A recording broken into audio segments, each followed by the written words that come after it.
My deep appreciation of theater history was instilled in me by Tom Empey, a college mentor to me and hundreds of others. While teaching Greek theater terms, he would grab the fabric of his slacks and say, "You see these pants? Euripides Eumenides," making light of content that could be considered rather dry and stuffy while still maintaining respect for the art, which is what I want to do with this podcast. For each episode, I invite a guest from the many paths my theater career has taken me down. I give my guest no idea what we'll be talking about, but they know we're going to find an outrageous story about theater history and perhaps get a better understanding about why we're still doing it after all these years. So welcome to Euripides Eumenides, and I am your host, Aaron Odom. Apocalypse, apocalypse, I said, why you wanna show up now? Just when the heart of my life was getting good. I'll give you one more chance. Walk on out of the door, yeah. Get your ass to getting where the getting is good.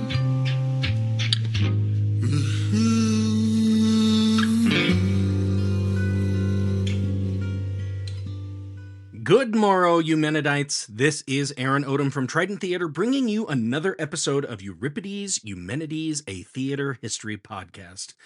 Now, I want to get right into today's episode, but before I do, I feel I should offer a bit of a disclaimer. Today, we are going to be discussing the King Kong musical that appeared on Broadway, but before I do, I have to address, pardon the pun, the one-ton gorilla in the room. Upon researching the episode, it became quite clear to me, even though I'd heard it before and tried to dismiss it, that Marion C. Cooper, the director of the original 1933 film, was really making a story not so much about an incredible ape, but King Kong can be seen as an allegory promoting his very racist ideas against African Americans. Plus, do we really need to address the phallic symbology of King Kong's ascent of the Empire State Building? No, I think not. But despite all that, there's something about this story that seems to transcend all that ugliness. I have loved the 1933 film since I first saw it, and I saw it in preparation to see Peter Jackson's remake in 2005. It was the perspective of the latter that made me fall in love with the King Kong story, since, from my perspective, it wasn't a story about racial superiority. It was a story about the pursuit of beauty, or at least the respect for it. And by beauty, I mean the fuel that drives our passions and how that can transcend a lot of things, even species. Okay, enough with the disclaimers. Let's just get right to the episode. For this episode, I bring back David Britton, who last appeared in episode 16, The Stunts of David Merrick. David was a student of mine for many years and has since become a valued colleague and a fearless performer, so it was my pleasure to resume the roles of student and teacher and extol upon him the truly fascinating story of today's episode, King Kong the Musical.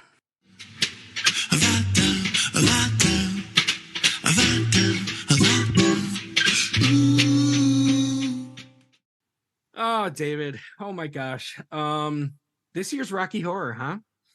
Yeah, It was good. Yeah. I mean, I'm still getting over the fact, and I mentioned it on the last show, that the audience was the loudest we've ever had, I would say, and the least interactive. Oh, yeah. Yeah. When I went out there for Eddie, I had to pump them up. No cards were thrown, no toilet paper thrown. People did get the newspapers, but they just wanted to scream at the stage. That's all they wanted to do. Hey, easy cleanup for us, right? Hey, I didn't mind that. I didn't mind that at all. But you got some fun special effects this year playing Eddie, though. Oh, yeah. Yeah, that was fun. Feel free to describe that for our listening audience. It was donated by JJ. JJ Rain. Yep. Yeah, who's like a local director here in town. A filmmaker, yeah. Yeah, and he made it, special effects and all that. And it's like this, I don't even know how to describe it, like this fake chest skeleton thing. And he gored it up and had like socks and like stuff all like glued up and made like intestines. Yeah, it was just the full rib cage just exposed, right? Yeah, and then we had some special effects with the scar and stuff for Eddie's scar. Oh, yeah, that was a good scar this year. Yeah. That was really good. Yeah. Yeah. But Yeah. So when we dragged you out as Eddie under the dining room table, people might find this a little lazy, but at the same time, our audience just loved it. Oh god. We paraded David out behind a tablecloth so people couldn't air quotes see him. He laid down on the table with all the guts hanging out. And then we put the tablecloth on top of him and proceeded to have dinner on top of that. Yeah, and my hand was hanging out. It was great. Your hand was hanging out the whole time. And at the correct moment, ba ba ba ba, reveal, oh my God, he's dead. And people lost their freaking mind. It's pretty great. I heard tons of feedback saying how funny that was. Oh, that was so funny. It was so funny. I'm glad we came up with that. But David, that is actually kind of leading into the topic that I'm going to be talking about today. And so, I brought you here for a reason. Are you ready to get into this? Yeah, let's do it. Oh my gosh. Well, I sent you the question earlier this week, and I hope you've had some time to think about it. But here it goes. Adapting popular movies into musicals has been all the rage for a number of years, but not all movies could be or should be adapted into musicals. Why do you think that is?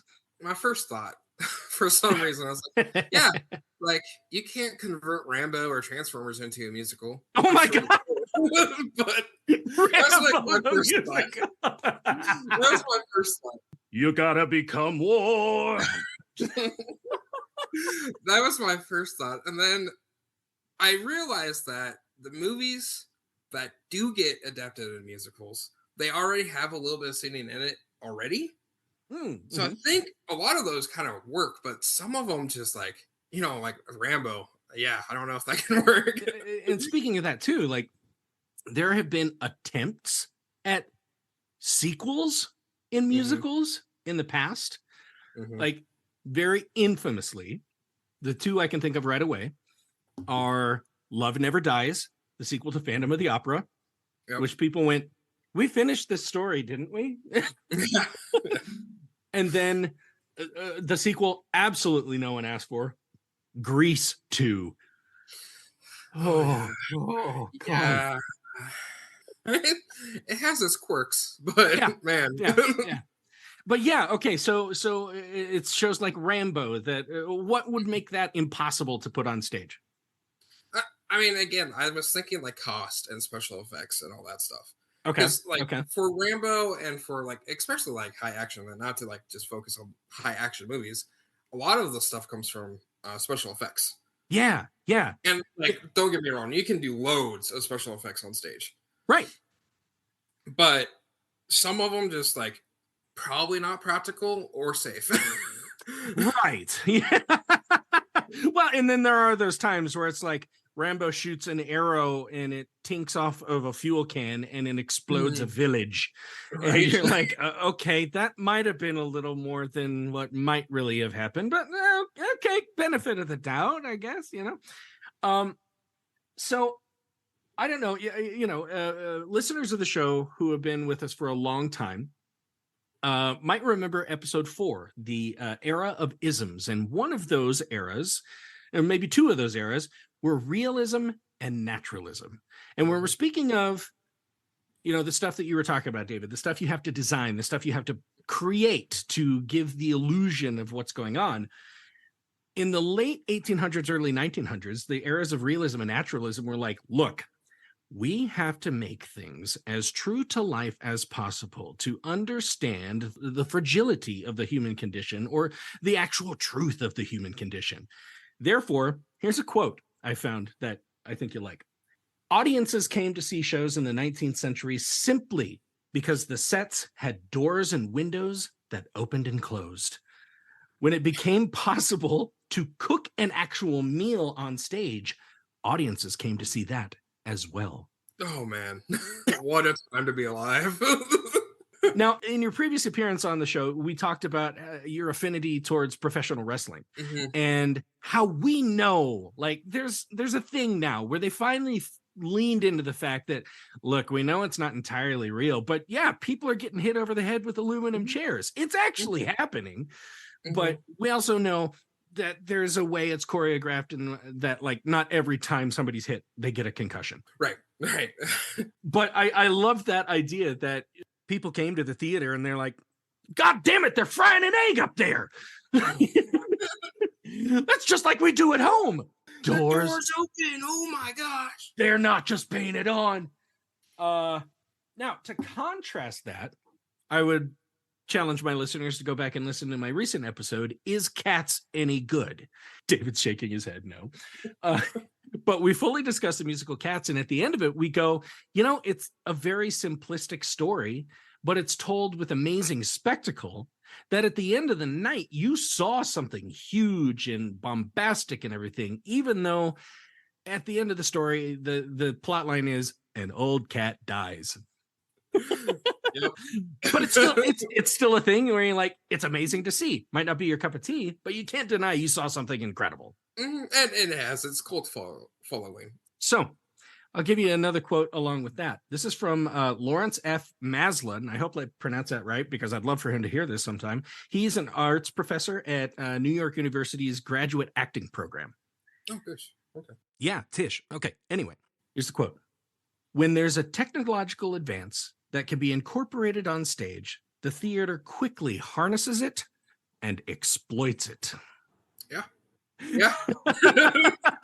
Grab it and squeeze every last drop out of it, right?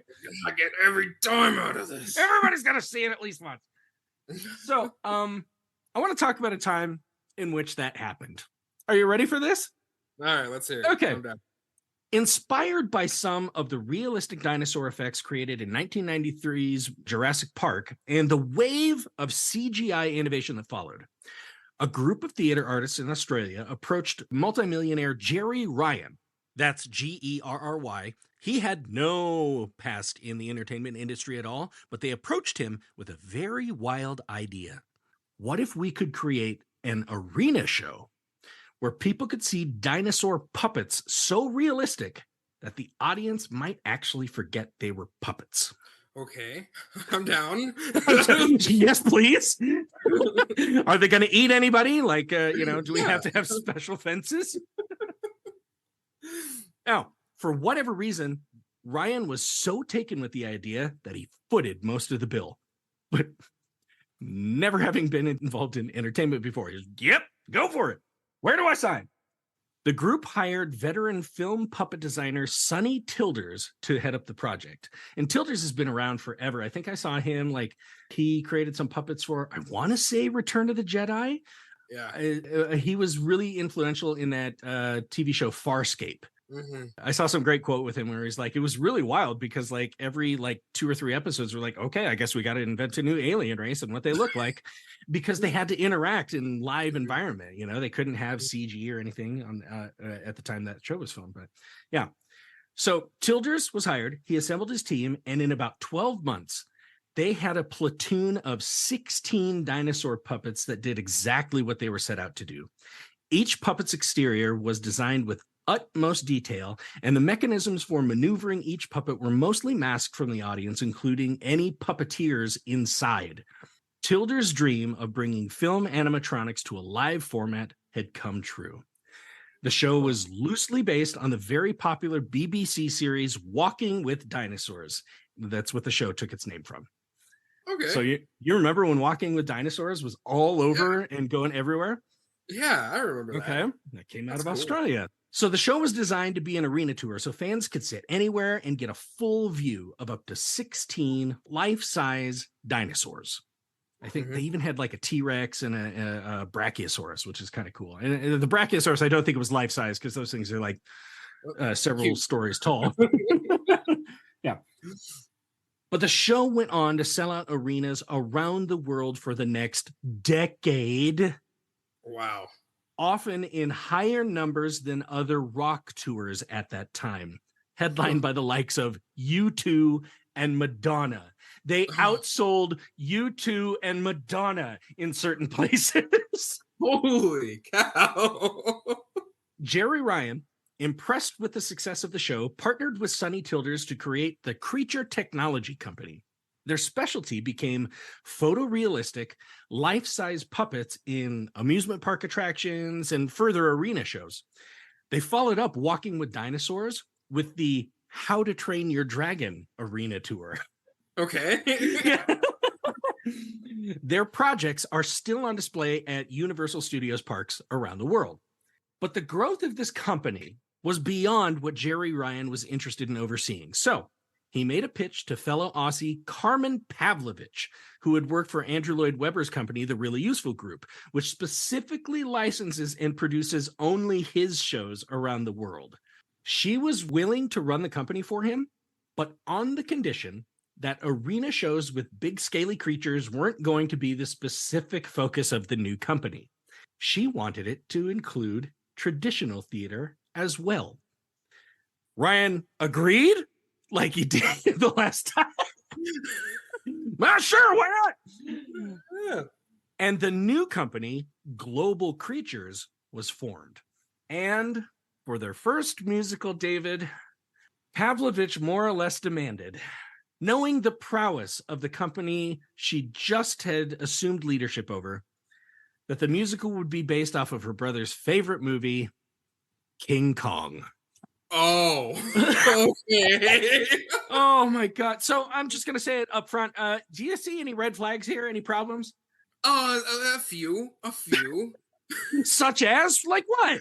Come on. Stick in the mud. You know, the big obvious gorilla. Oh, yeah. Okay. Well, here's a quote from Sonny Tilders exactly on that. We chose it without knowing just how complex it was going to be.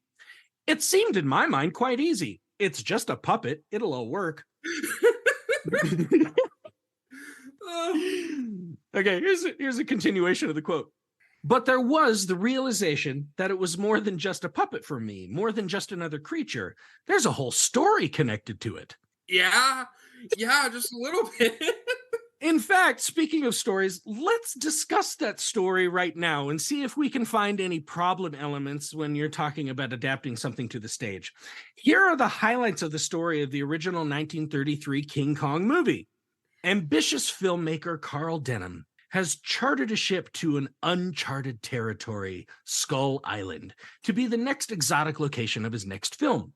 Skull Island is supposed to be home to a legend known as Kong, who no one in recorded civilization has ever seen before, and Denham hopes to be the first to capture whatever Kong is on film.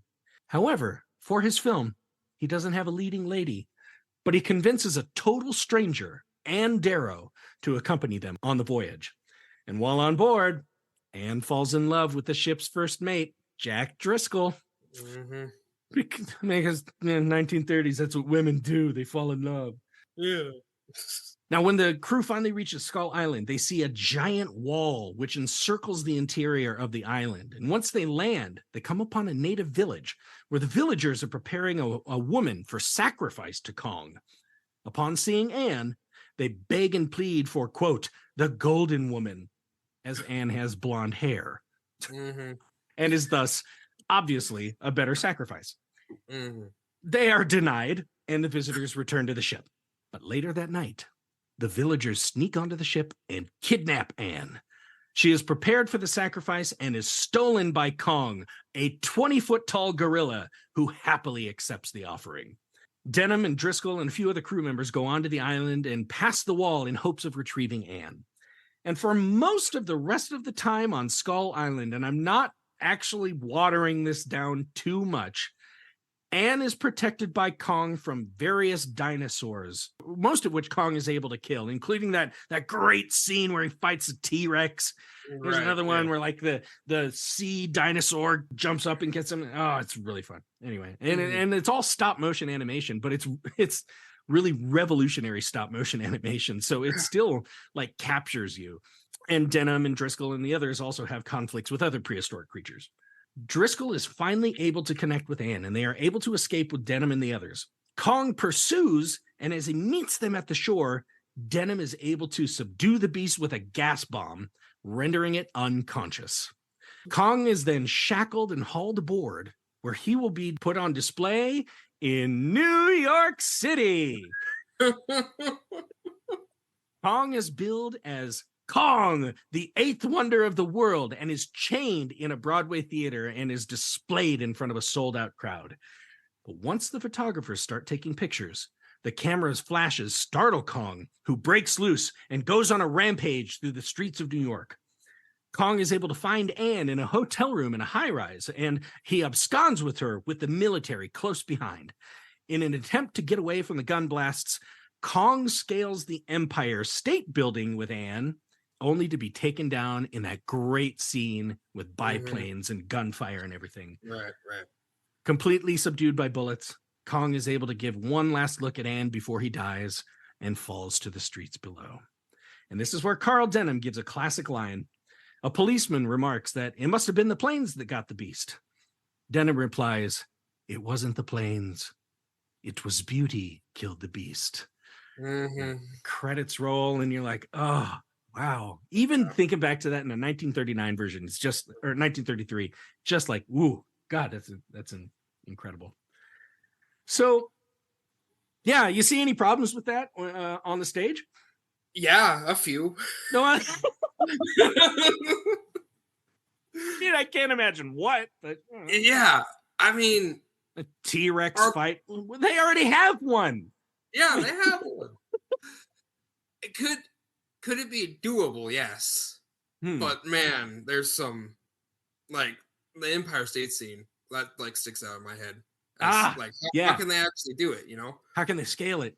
Yeah, how can they scale it? How can they do the biplanes? It was something. Let me tell you, because I saw the version on Broadway in 2019, and it if you didn't know the story, you'd probably be like, what's the big deal? He's standing on a dome that we're led to believe is the top of the Empire State Building. Everybody okay?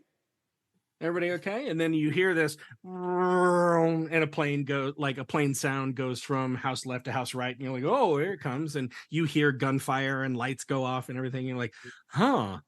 And yeah, when he dies, I still got a little tear in my eye. I was like, no, not my Kong. I mean that, and like just like the whole pursuit through New York, like both of those, like. How do you do that on a stage? I saw a touring company version of the musical Titanic, which is very different than the movie, even though it's about the same event.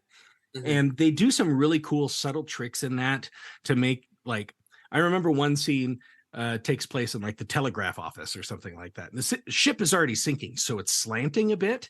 So what they did was they just had this very small little set that just had a desk and a chair and two guys talking. And they're like, they just kept talking about how important it was to get people here and save these people. And by the end of the scene, the chair started rolling down, indicating that the ship was sinking deeper and deeper, and that the front of the ship was getting higher and higher. And so it was just that little tiny illusion. That's cool, though, right? I was like, oh, that's really neat. At the end of the first act, the curtain more or less closed, but then they had this illusion. It was as though you were looking at the Titanic sailing across the water from several hundred yards away in your own boat. And you just see the ship kind of glide across the water.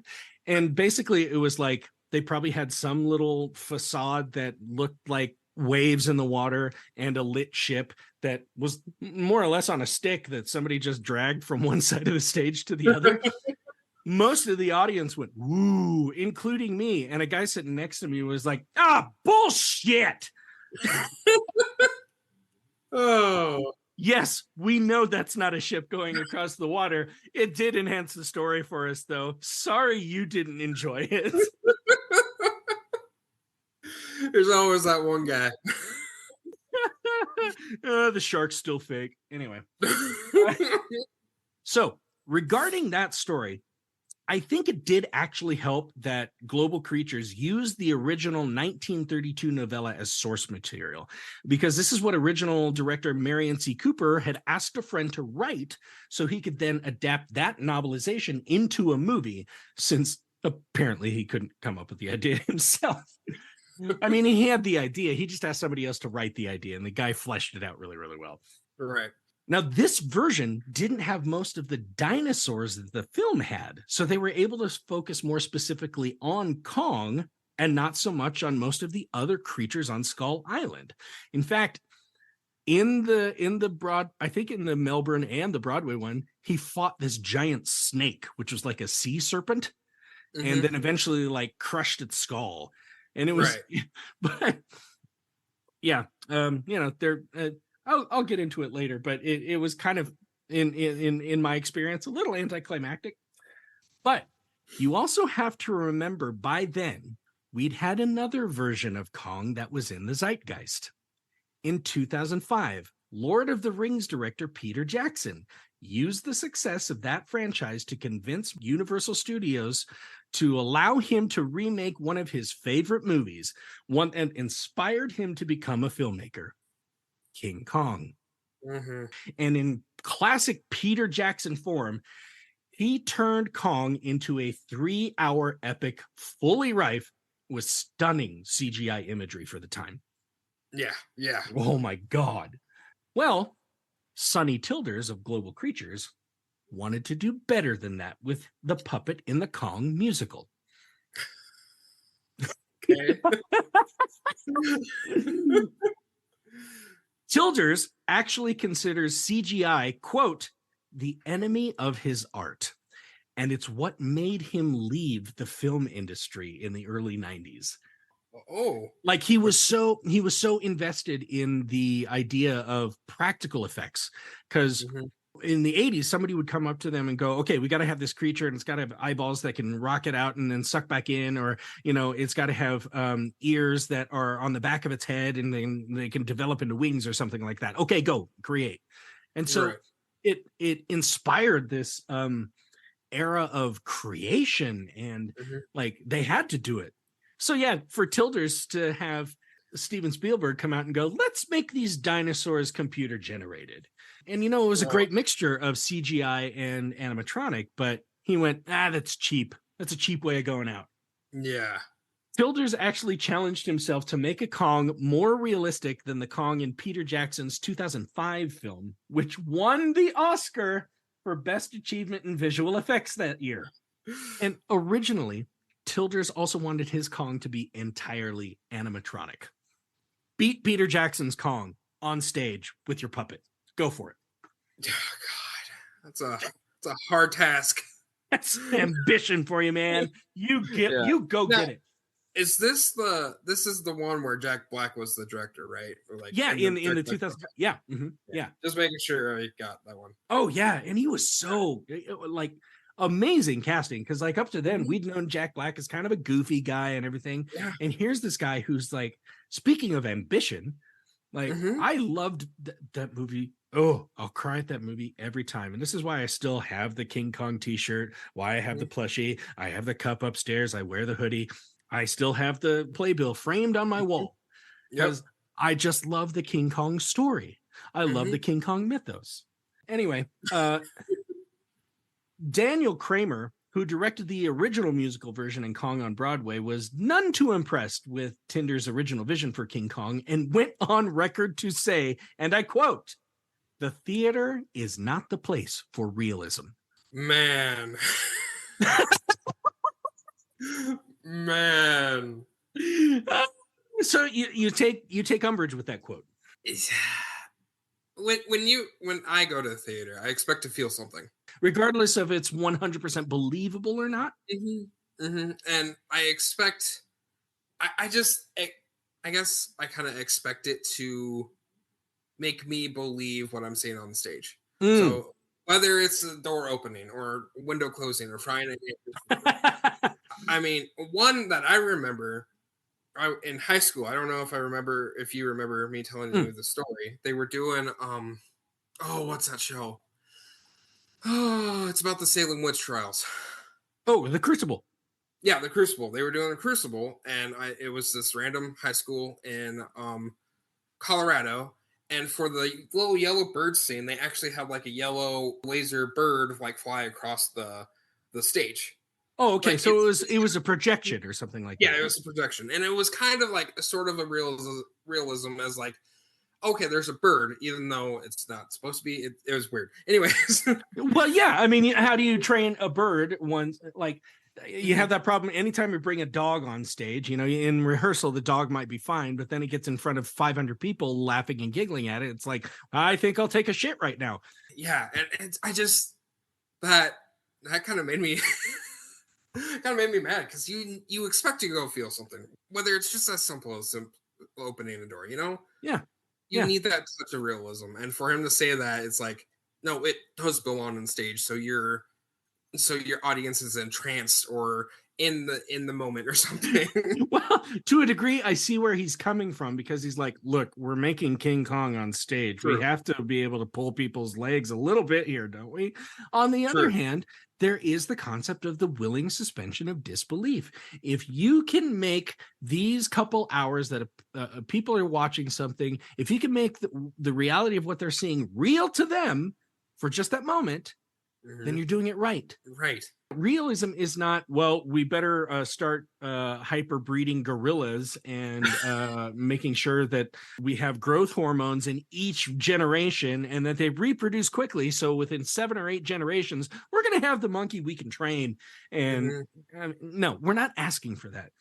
It's a very it's a very double-faced response to that. Anyway. Yeah.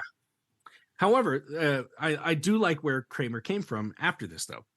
He suggested that the team lean into an old Japanese style of puppetry called bunraku. Have you ever heard of that?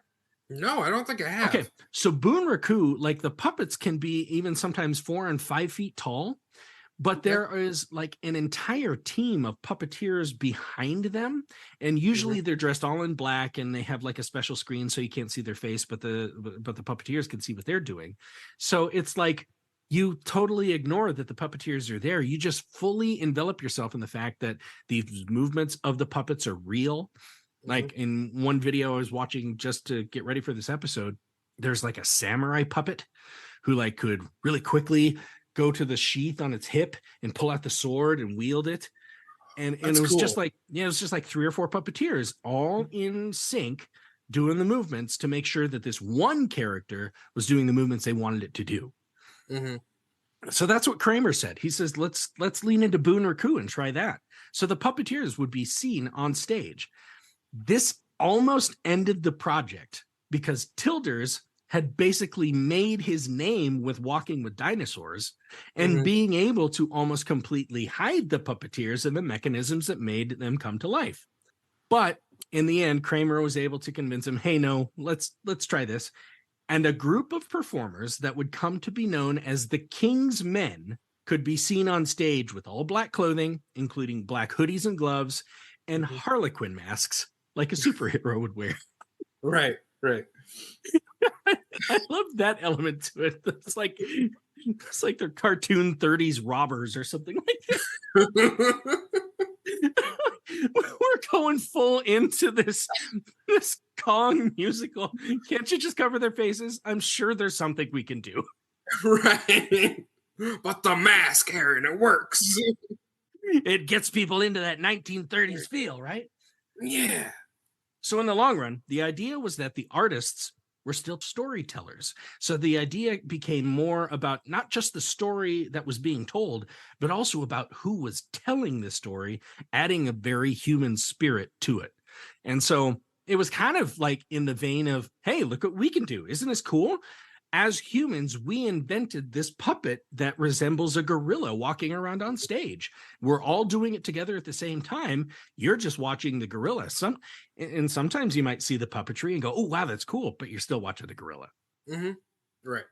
The Kong puppet itself was around 20 feet tall when standing on its knuckles like a gorilla, and even taller if it was standing up on its legs. The skeleton was constructed of hollow steel cylinders to make sure that the puppet weighed as little as possible, but would be strong enough to support the entire weight of the puppet. Right. The basic framework of the torso and limbs were essentially just inflated airbags. So like the musculature or just, to flesh out, from the basic skeleton to, but yeah, it was just airbags. All of which managed to keep the weight even further down. So it wasn't, stuffing or foam or anything like that. Right. It was just air. The skin was a meticulously designed series of bags that would resemble the musculature of a gorilla and still have some movement. So each of these bags was filled with like a certain amount of light styrofoam balls, like, about the size of a pea, so that there would still be some movement in each section when the creature moved. So it looked like actual muscle moving around. Okay. I'm like, that was a really clever addition to it. That's pretty cool. And because of these styrofoam balls, one puppeteer referred to the Kong puppet as the world's largest beanie baby. Fair. Incredibly valuable, right? Don't take the tag off. Yeah, right. The head and face of Kong are controlled by 2 hydraulic cylinders and 15 individual motors for just the movements of the face, like the raising of the eyebrows, the snarling of the lips, the eyes opening and closing, jaws opening, and even the lips could move individually and in different ways. Wow. And these machines, these motors, were the same type of motors that NASA uses to steer the Mars rover. Oh my gosh. Wow. So they needed, a little bit of complicated stuff, it would seem. Yeah. Now, as far as Kong's movements across the stage, because you can't just have a puppet stand in one place on stage and make it realistic, right? Like he's always in center stage. Nope. Kong was suspended from a specialized gantry crane with a customized track in the ceiling. And this track was like on a rotating disc. Thus, Kong could actually be lifted and swung around the stage 180 degrees horizontally and moved basically anywhere on the stage that you could basically move the track in the ceiling. That's just crazy. Something. What year was this? 2005? This is we're getting to 2011. 2011. Okay. 2011. Yeah. I was like, man, back then, holy cow! But okay, 2011. Yeah. I'm going to come back to something about that with the rotation later when we get to the Broadway version. But I still, that's amazing, the tech that went into it. Right. Oh, check this out. Sonny Tilders even included a mechanism that was inspired from the Kong model in the original movie, a breathing apparatus. Tilders didn't think it would be believed if the audience couldn't see it live. So essentially, they had an airbag that was in its chest, like right under its chest muscle, that would inflate, and you could see it actually breathe. That's cool. I mean, right? We're really thinking of everything. Yeah. That's and crazy. I mean, and it's blinking and it's moving its head and it's listening and it's doing all this stuff to give you realistic idea that it's an actual living thing. Now, one of the things that some people were like, well, that wasn't entirely what it was supposed to look like. It didn't have fur. It didn't have any hair on it. It was just kind of I think one thing I saw said it was basically a moving sculpture. Yeah. Now, in order to move the thing, ropes and pulleys were visible at all times. But in complete synchronicity, the 10 onstage puppeteers would be divided into teams. There would be a team for just wrists, or just elbows, or just knees, etc. When an arm needed to raise, a puppeteer could be seen scaling the back of the beast and then holding a rope, jumping from Kong's shoulder. As the puppeteer descended, Kong's arm would raise at the same time. The weight of the arm slowed the guy's fall enough so he wasn't just jumping from like 20 feet in the air and falling on his ankles. Well, there goes Greg. We need another one. We're the 10 damn puppeteers a week. They're made like glass, I tell you. But I mean, can you just imagine the coordination of that? Like Kong has to go 2 or 3 steps forward. You have to have 2 people on right wrist, 2 people on left wrist. You have to have a couple people pulling weights to get the arms to move. I mean, yeah, I've seen videos of that puppet, and like I've seen them like jump from shoulder to, and it's just like breathtaking how synced everyone is. Oh, it's beautiful coordination. And there's always that thought of, man, if someone trips right now, it could be disaster. One step and Kong's flipping off the entire audience, right? Okay, here are the final numbers for the crew for just the operation of the Kong puppet. And here's a quote.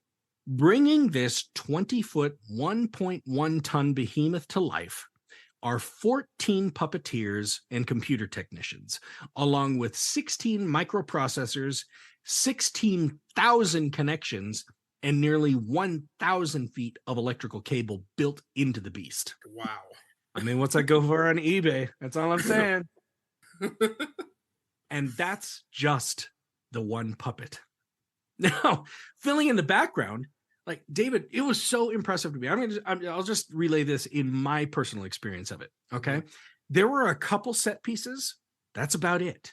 They might have put in some drops and everything, but the whole environment was created with this big horseshoe-shaped video screen in the back that had to be far enough away in the back that Kong could do all his movements on the stage and still be big enough that it would encapsulate everything, so it was creating an atmosphere.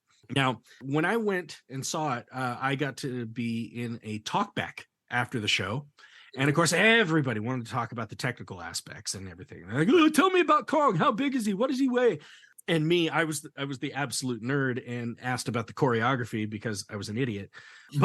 But somebody asked, tell me about the screen back there. David, essentially what this thing was the same kind of technology that goes into jumbotrons in major sports arenas, like major HD stuff. I can only imagine this is almost like the same kind of technology that went into the Sphere in Vegas. Right. Okay. I mean, it's just creating photorealistic everything behind it, so it has infinite possibilities to it. And that's what created the environment. But this was so funny to me. There were scenes where Kong is like running through the jungle. So his fists are coming down and everything, and his back feet are going up. And then there was one point where he had to do a jump, and you're like, oh, he's jumping over like a big canyon or something. Mm-hmm. And it was like the Matrix bullet time. Kong's whole form, as though the camera was looking at him forward, went to his profile. And then he continued to run after that. But it even the music, like the music was going at a regular pace, and then it stopped. It went to like slow-mo, like boom. Huh.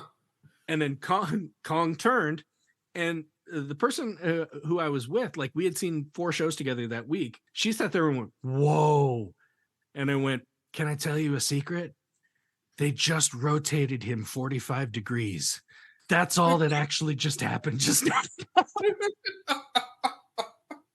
Yeah, but it's a big gorilla. And then the lights behind it made it look like he stopped in time. Still just 45-degree turn. Somebody pushed a button and it went. Okay. Now, when it got to Broadway, the stage of the Broadway theater had to be specially remodeled so that the back of the house was much deeper to accommodate for this Jumbotron thing. They completely reconstructed that theater. I want to say, I think they even brought the proscenium wall out so that they can make the backstage even deeper.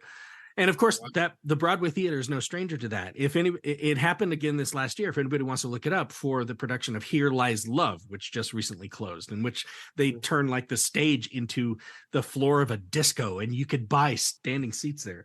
Kind of cool.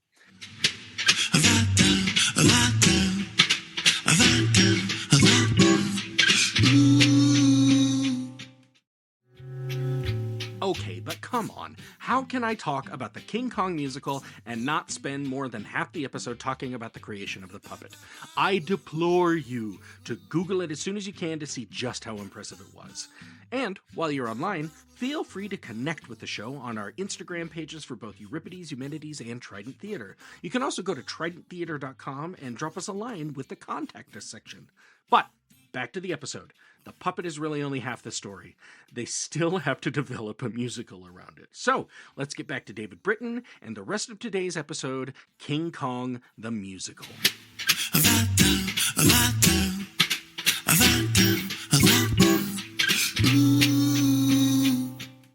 Okay, so here we are in 2010. I had said 2011 before, but it's 2010. 2 years into development of the creation of the puppet. You know what they forgot to do for this play? Add music? Write a script! which includes adding music. Wow. Oh God. Well, They did all that and didn't have a script. yeah. Well, they had the basic plot line. They're just Right. going to use the movie. It's okay. Now, a script was basically somewhat hastily put together with some original songs, but a host of other existing songs from somewhat well-known pop artists, including at least one song by Sarah McLachlan. And I really hope it wasn't the Humane Society. That's the one that's popping in my head. What trickery is that? What I mean, you don't know if you love or hate Kong. Or you hear Sarah McLachlan and Kong's on stage, you're like, "Don't kill him! Don't kill him!" Oh man! So, after 3 years of developments of a script, readings, stage readings, rewrites, auditions, and casting, King Kong premiered at the Regent Theatre in Melbourne, June 15th, 2013. Now, when the original film King Kong premiered 80 years earlier in 1933, America was in the throes of the Great Depression. Right. King Kong and its eye-catching special effects more or less saved RKO Pictures from going under. Wow. There was a pleasant sentiment in the film that people could forget about the reality of the horrid conditions of life around them and see amazing sights of the world, quote, for 10 cents a ticket. And I love that. I love that. Like in a time when like people needed to escape from their reality more, they go and see this model of an ape fight a T-Rex, fall in love with a human girl, and then topple off the Empire State Building. I mean, they could be sad for another reason. And that sentiment is truly why people went to see King Kong. Not for the acting, writing, or story around the more spectacular events. And the critics were sure to make people know that. I mean, you should have seen some of it. I mean, Fay Wray was not a great actor in that movie. I'll just go ahead and say it. But she's still iconic for being the first Ann Darrow. And the girl that Kong carried up and she's, oh, and squealing and everything. And yeah, and everybody was like, yeah, her acting was pretty flimsy, but it was still pretty cool to see that ape go up there. Right? Right? So fast forward back to 2013, Global Creature CEO Carmen Pavlovich has already made her intentions known that with good reviews, King Kong would head to Broadway the following year. Okay. Well, good reviews is not what she received. Oh, no. More or less, the reviews seem to mimic the release of the 1933 movie. The technical elements were amazing. The story around the technical elements is what drew a lot of fire. Here's a review from The Guardian. King Kong the musical is confused both musically and narratively, packed full of ambition and innovation, but unable to pull its constituent parts into one satisfying whole, end quote. I mean, when you think about it, wouldn't that be the thing you'd focus on first? Yeah. I mean, you've got an ape. You've got an ape. Mm-hmm. Now what? I can see how they would want to focus on it first because it is the big aspect of the show, but oh yeah, you should probably have something to go off of. I mean, look at the ape. Cool, that's really neat. What can it do? Watch this guy jump from his shoulders. It lifted its arm. Ooh. Now what? Watch it do it again. Let's bring Sarah McLachlan out. We're dying. We're dying. Okay. Now, the musical closed in Melbourne on February 16th, 2014, after an extended run. So the run was extended, which is cool. Yeah. People kind of liked it. They want to go see it. But nonetheless, that's like a good 8 months. Right. Did that stop Carmen Pavlovich? No. Heck no. Before the run was over, she announced a Broadway run in 2014. Oh. But it wasn't that simple. Yeah. As I mentioned before, the Broadway theater basically had to be completely remodeled and renovated for the Broadway run. Mm-hmm. So in 2014, when Pavlovich wanted to do it, there was not a theater on Broadway that could handle the technical elements. Well, okay, no, there was one. The Foxwoods Theater. But one of its most recent tenants was the well-known Spider-Man musical. Oh. And if you'd like to hear how that turned out, please go back and listen to my episodes 9 and 10. Pretty interesting stuff. And every time I bring it up, people go, oh, that flop. I have to remind people, it did not flop. A flop is when it premieres and doesn't make its return back. It made its return back and then some. It was on Broadway for about 3 years. So nope, wasn't a flop. It just was unsustainable. Okay, off my soapbox. So anyway, Foxwoods Theater, there's something of a bad luck aura around staging the next big technical masterpiece there. Just a little bit. Yeah. Hey, you want to know what's there now? It's no longer called the Foxwoods, but you know what's in that space? Harry Potter. Seriously? Another play people have classically gone to for the technical elements, but they say that the writing is shit. Oh, gosh. So anyway, here's Global Creatures. They're at a standstill again. But there's also this lingering problem of the book and music. The creative team actually got reworked several times. So the entire Australia group got shuffled out, including Kramer, who came up with the idea of Boone Raccoon Theater. At one point, the creative team included Jason Robert Brown, Broadway favorite, who wrote such musicals as The Last 5 Years and Parade, but he couldn't make it work. Oh, man. Marcia Norman, who's written for Broadway tons of times, she turned in 9 versions of a script and then finally said, I can't write a musical in which the major character neither sings nor speaks. Yeah, okay. It's a problem. Yeah, just a little bit. Amidst all this, oh my God, you're going to love this. Amidst all this, Pavlovich was not sure about the future of the project and once offered to owner Jerry Ryan that he could leave the project at any time. Jerry Ryan responded with an anecdote of 9 words that his mother always told him when he was growing up. Don't give up. Don't give up. Don't give up. Right. So she didn't. Oh, by the way, you want to know why Jerry Ryan wasn't all that worried? Because he was already making millions off of a company he had formed in the 1970s. You've probably heard of it. You've probably seen the logo, and you may have one of his projects sitting in your driveway. Any guesses, David? Man, I don't know why Tesla's popping in my head, but it's not Tesla. No.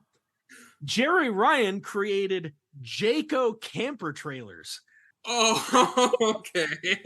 Jayco at one point was making over $1 billion a year. So Jerry Ryan wasn't too concerned about his projects failing.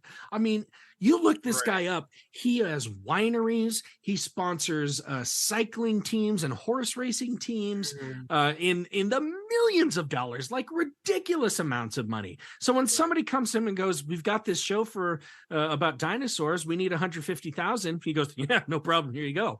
And then it just goes on to just do boffo success. He's like, I don't really want to run the dinosaur thing anymore. I wouldn't mind making the money off it, though. You run this thing. Oh, King Kong, you want to do that? Yeah, sure. Let's go. Jeez.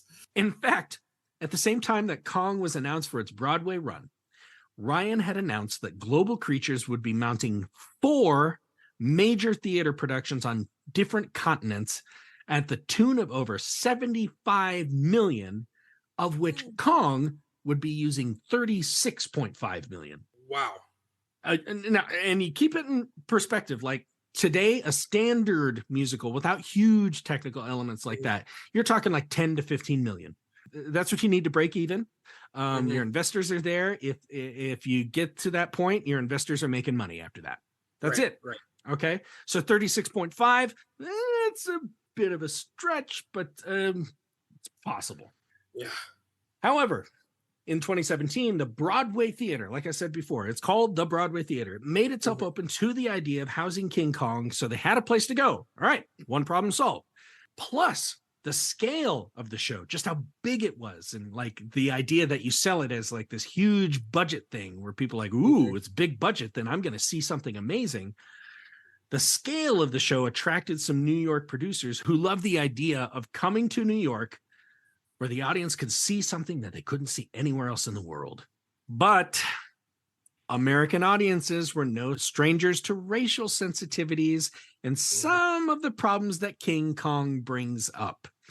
I think I saw some quote somewhere, David, and it's well-founded as far as I'm concerned, that King Kong, since its inception, has perpetually been about the white fear of black male sexuality, particularly towards white women.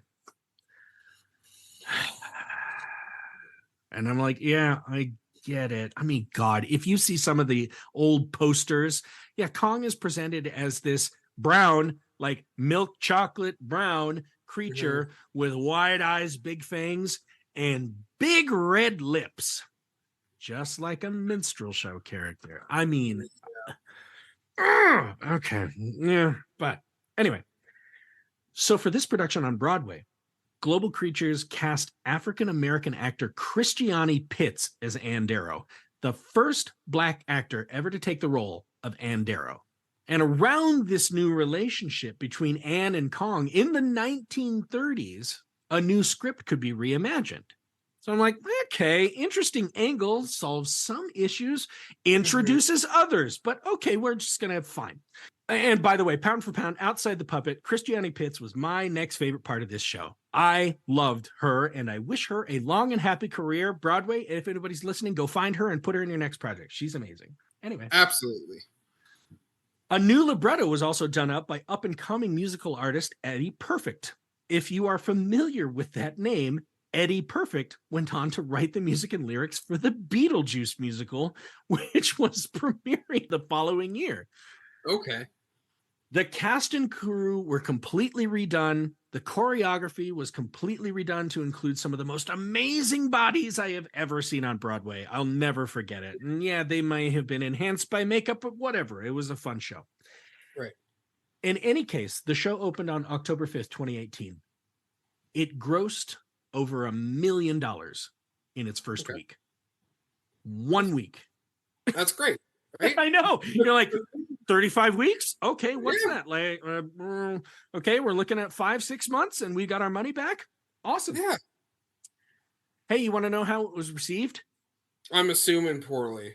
Here's another review from The Guardian. It's bountifully clear that from the first forgettable lyrics to the last gratuitous lines that no hominid involved in this glitzy shambles has any idea what to do with Kong. This is less a musical than an amusement park ride perpetually needing repairs, a feat of production design with occasional dance breaks. Wow. And the thing about repairs, they're big animatronic things. To keep all of the joints lubricated, they had oil in the machines all the time. They basically had a technician who was like the oil pressure technician, and he'd be sitting there watching a screen that monitors the oil pressure in all of the machines. And if it ever got too hot, they'd have to stop the show until it cooled down again. This happened in the production I went to, in which the intermission was extended from 15 minutes to 45 minutes. So I had a couple drinks at the bar, but it happened all the time. And they only had 2 of these puppets. The other one was that giant snake I talked about. Like, and that was the thing it fought. It was a giant snake, but it couldn't move at the speed of a regular ape because the puppeteers couldn't make it move that fast. So when it finally like brought its hands around the head of the cobra and like turned it and then crushed it and brought the head down, you're like, oh, I guess it won. Yeah. So it would break down constantly, right? Oh yeah. Yeah. And is there a planned intervention, or does it just like whenever it breaks down, it's like, all right, 15-minute break type thing? Or they did. They would like shut the curtain and a voice would come over and say, ladies and gentlemen, we apologize. We're having some technical difficulties. We hope the show can get back up as soon as we possibly can. And this is not an unusual thing on Broadway when you have big technical stuff like that. You know, when I did the episode on Spider-Man, I saw that a few times. One of them was that poor girl who was suspended over the audience for like an hour and a half. She's just sitting there and the lights come on so everybody can look up there and see her dangling, and she's in her harness just but yeah, that does happen. That does happen. Yeah. Man, I just had a thought, just like this guy that rarely goes to theaters, like, man, she's really up there, huh? And at least with Kong, they closed the curtain. In fact, yeah, that happened right before the big snake fight when I went to see it. They had to close the curtain. We sat there for 15-20 minutes. We had some discussion, and Yeah. But anyway, these reviews, most of the reviews that I read pretty much echoed the same thing. Like, it was a musical that didn't know what tone it was setting with its music or its storytelling, but God, the ape was cool. If you really want some entertaining reading, I would suggest finding the printed conversation that included my favorite review writer, New York Times Ben Brantley. Oh my God, it's equal parts. It's equal parts vicious and delicious, but delicious because it's so vicious. Right. Now, I got to see King Kong on July 24th, 2019. King Kong closed on Broadway on August 18th, 2019, after 324 performances. The production received Tony nominations for Best Scenic Design, Best Sound Design, and Best Lighting Design. And Sonny Tilders was also awarded a special Tony Award for bringing Kong to life on Broadway with a team of puppeteers. As they should be. Yeah. But before we're done with this story, you want to know what one of the 4 musicals was that was in development at the same time as Kong turned out to be, that Global Creatures was working on? Moulin Rouge, which is currently still on Broadway. Right. It opened on Broadway in 2019, and after a hiatus due to COVID, reopened on Broadway in 2021. In September 2021, Moulin Rouge won 10 of the 14 Tony Awards it was nominated for, including Best Musical, Best Director, and Best Choreography. No puppets received any awards. And David, that's the story of King Kong on Broadway. I mean, wow. So when we go back and look at it, you're like, so, okay, what we're going to do this King Kong musical, right? All right. What do we do? Well, you design a puppet first. Okay, makes sense. All right. Now what? Oh, a story? What's music? Oh, nonsense. Something to keep us entertained. We'll just look, I have a mixtape CD in the car right now. We'll just go off of that. I mean, I appreciate the ambition of this. I really do. And I loved seeing that show. And I had the same sentiment. I went, this song in this part didn't match the theme in this part, and this one didn't match this part. If you listen to a well-crafted musical, it's thematic throughout. You listen to Dear Evan Hansen, they know what it sounds like through the entire thing. And at different points, different characters have different sounds, but it's done in the same style. Hamilton even has the highs and lows and how different people do things. But you can always tell when something's it's off. Right. It doesn't match here for some reason. And that's the thing about when you're trying to make something available for commercial Broadway. Like, maybe don't do that. It might have almost been better to develop it as an arena show. Right. But still, you've got to have something to do with it. Yeah. Like Khan himself, absolute masterpiece. Like the puppet. Gorgeous. And I feel like you could almost sell like arena show just like that. Be like, oh, we captured the great ape type thing, you know? But if you add, I can see why like adding music and a whole bunch of stuff and to just work around the giant thing, you know? Right. I can see how it could be problematic. Yeah. Yeah. I mean, I think it was kind of interesting. The first song of the musical, I was kind of impressed with. I went, oh, this is going to be all right. The dancing really caught me off guard. And I think I read something right before I went to see it where the choreographer was inspired by some sort of new dancing in France or something like that in theaters in France and wanted that look. So the dancers were all like incredibly cut. Like the men were in underwear model shape and just outstanding physique and nailed their moves and everything. And it was gorgeous.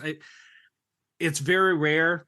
I'm saying this from my perspective. It's very rare to see a man lift another man on stage. They did it tons of times in this, and it was absolutely gorgeous. That's the part that impressed me outside of the puppet and Christiane Pitts. But the opening number was all about these people in the Great Depression who had nothing really to look forward to, but they just knew they had to keep going on because there's going to be something happening someday.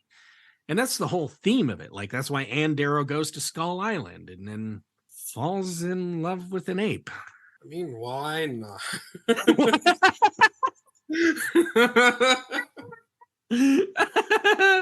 But yeah, there was the whole sequence where like Kong was like climbing up grid work of a new skyscraper, and that's how it got to the top of the Empire State. And that was kind of neat, but it was very short. Right. I mean, the number of times that they just made neat effects happen, I Mhm. still had to go.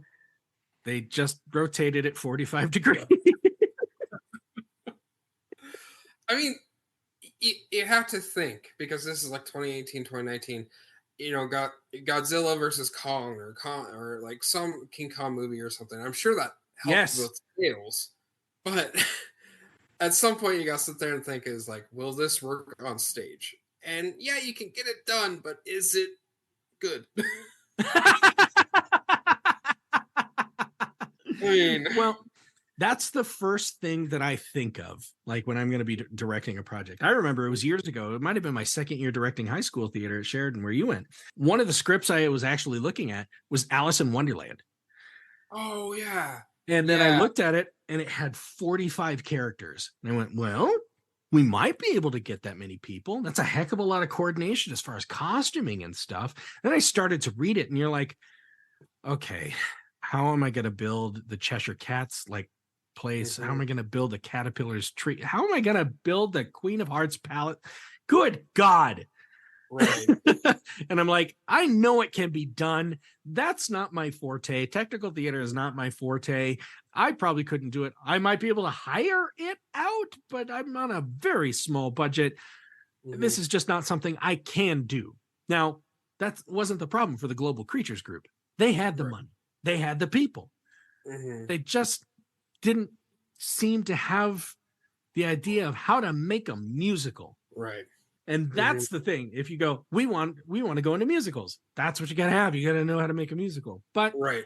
on the other hand, one thing I really appreciated in learning about this was the Broadway producers who got involved. A lot of people were going, so you're going to do King Kong. Well, look what happened to Spider-Man. What happened there? They all kind of went, you know what? Spider-Man it taught us a lot of good lessons.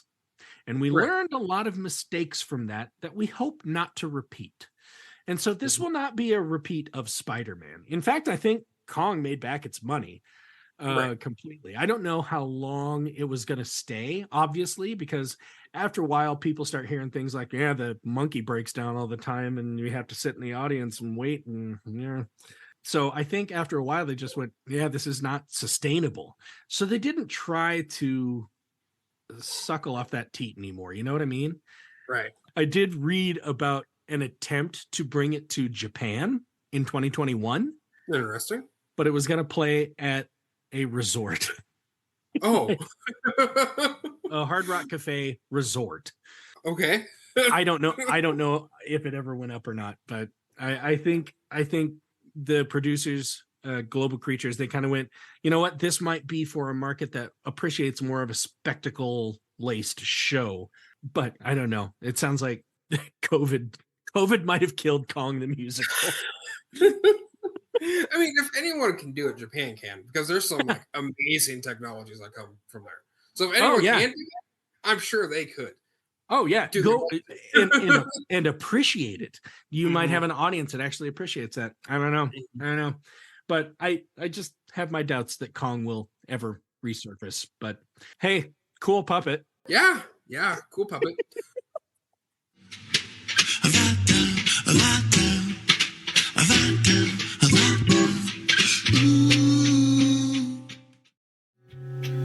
Okay, think what you want, but for me, this was the last stop on my first visit to Broadway.